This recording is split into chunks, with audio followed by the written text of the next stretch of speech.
You know that strange moment when you check your bank account and there's finally $1,000 sitting there? It feels good, but it also feels confusing because now you're thinking, okay, what do I actually do with this? Do you invest it? Do you keep saving? Do you put it into something risky and hope it doubles?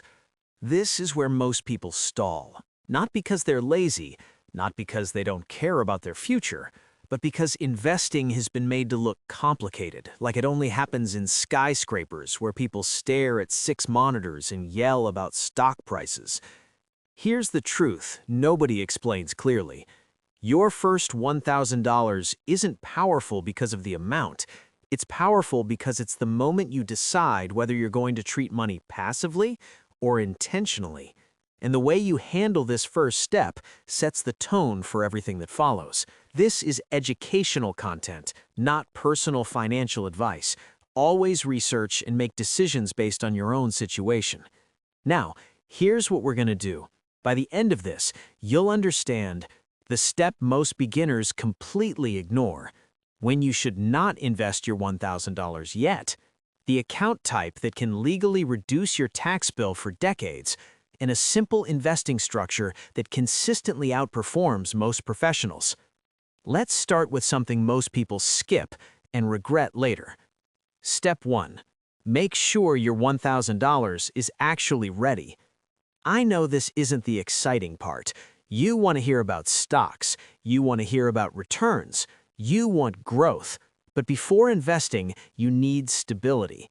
Ask yourself this: if something unexpected happened next month, would you be forced to pull this money back out? Because that's how beginners accidentally sabotage themselves. Here's what it looks like. You invest your $1,000. You feel proud. You tell yourself you're officially building wealth. Then 3 months later, your car needs repairs. It costs $800. If you don't have emergency savings, you now have two choices: use a credit card, sell your investments. And if the market happens to be down when you sell, you lock in a loss. Not because investing doesn't work, but because you didn't have a buffer. That buffer is called an emergency fund. You don't need 6 months saved before you invest, but at minimum, have 1 month of basic expenses in a safe account.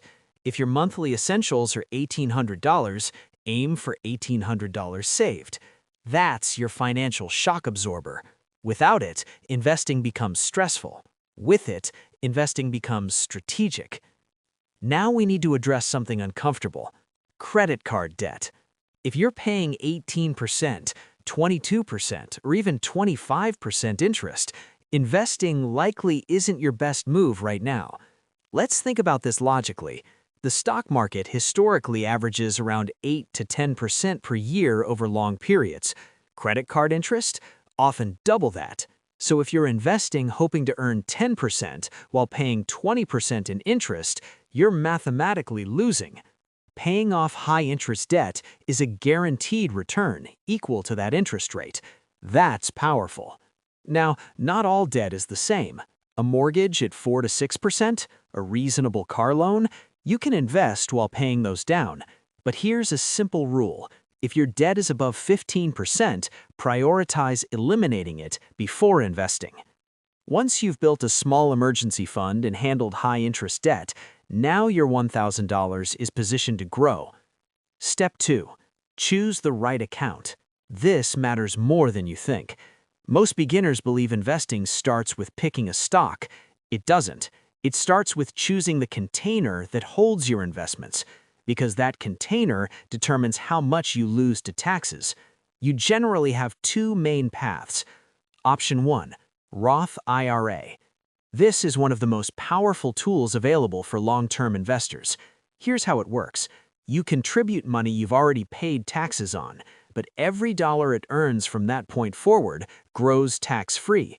Let's say you invest $1,000 today.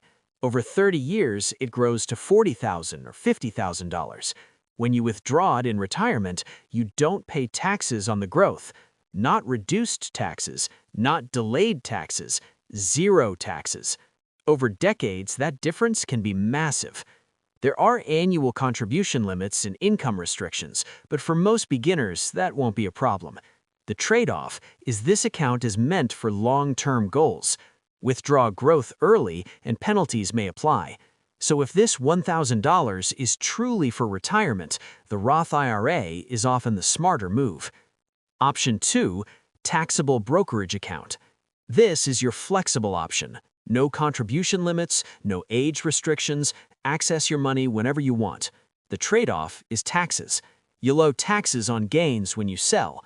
If you hold investments longer than a year, you usually qualify for lower long-term capital gains tax rates, but it's still more than zero. So here's the simple decision rule. Long-term retirement money, Roth IRA. Shorter-term flexibility, taxable brokerage. Neither is wrong, they just serve different purposes. Step 3. What to actually buy. This is where most beginners derail themselves. They buy hype, they chase trends, they try to guess the next big stock before everyone else. Your first $1,000 is not for gambling, it's for building a foundation. Instead of trying to predict which single company will win, you can own the entire field. That's where index funds come in. The 3-fund structure. If I were starting today with $1,000, here's how I'd structure it.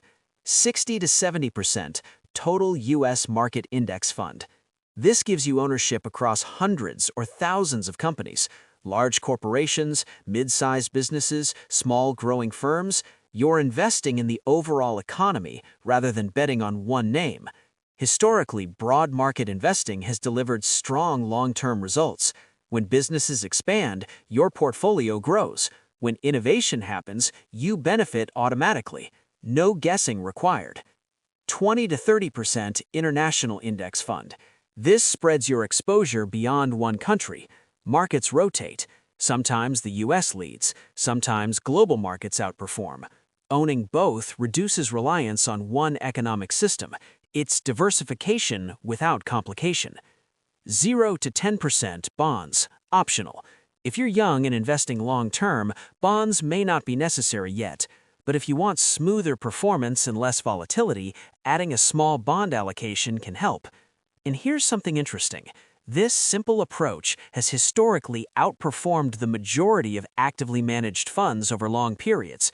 Why? Because index funds keep costs low. Active managers charge higher fees and attempt to outsmart the market, and most fail to beat it consistently. Lower fees, broad ownership, and patience is a powerful combination. Step 4. Turn $1,000 into a system. The real wealth isn't built from the first $1,000. It's built from consistency. Set up automatic investments. Even $150 to $200 a month makes a difference. Automation removes emotion. When markets are high, you invest. When markets fall, you invest. When you're busy, you invest. This is called dollar cost averaging. You naturally buy more shares when prices are lower, fewer when prices are higher. Over time, this smooths volatility. You stop reacting, you start compounding. And compounding is where the magic happens. Not in days, not in months, but over years. Final thoughts.